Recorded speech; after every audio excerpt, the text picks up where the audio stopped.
The word metaphor is from the Greek meaning to carry something from one place to another. So the term metaphor is a metaphor. I like metaphors because they make it possible to put immense or abstract concepts into forms that are more easily understood. However, they can also be quite complicated.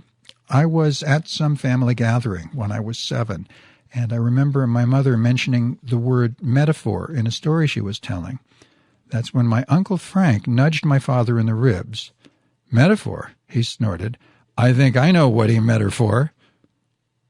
I was confused to hear this. It made no sense. My mother later explained to me what a metaphor was and how it differed from an allegory, which was nice, but it didn't explain my uncle's joke at all. Later, when I was 9, I finally grasped that he was saying, "I think I know what he met her for."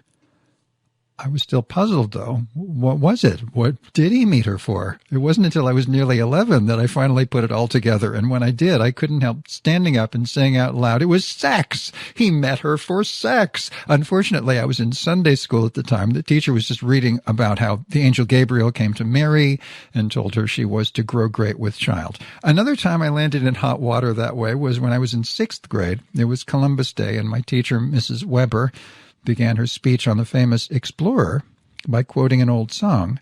They all laughed at Christopher Columbus when he said the world was round, to which I replied, "No, they didn't." "What was that, Mr. Bosworth?" She intentionally called me Mr. Bosworth in order to intimidate me. This was early in the school year, and she didn't know me very well. She had no idea my father was a history teacher, for example. "Perhaps you would like to come up here and tell the class all about Columbus," she bluffed. I immediately hopped to my feet and walked to the front of the room where I addressed the other students. "Okay, by 1492, all educated Europeans knew the earth was round," I began. "What they didn't know was how big it was, and that there were 2 enormous connected land masses between themselves and the western route to Asia." "Fine," Mrs. Weber stipulated, "but you will agree that Columbus did discover America." "No, he didn't discover it," I insisted. "There were already people living here. If you see a house and you walk up and ring the doorbell and someone answers, you didn't discover the house." I was exiled from Mrs. Weber's class forever after that. If this sort of behavior worried my parents, they only had themselves to blame. They were both educators who were constantly filling my head with information. My mother tried to sweeten the mix with notions that the world was created and cared for by a loving God. I rebelled against her by celebrating chaos and acting in a godless manner wherever possible.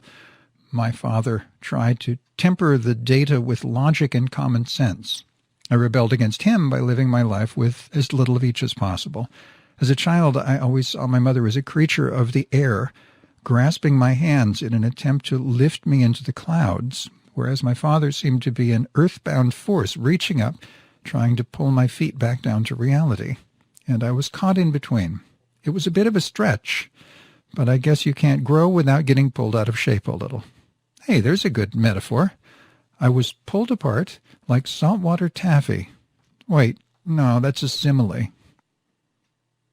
You know, being so different, I've often wondered what my parents first saw in each other. But if I'm honest with myself, I think I know what he met her for.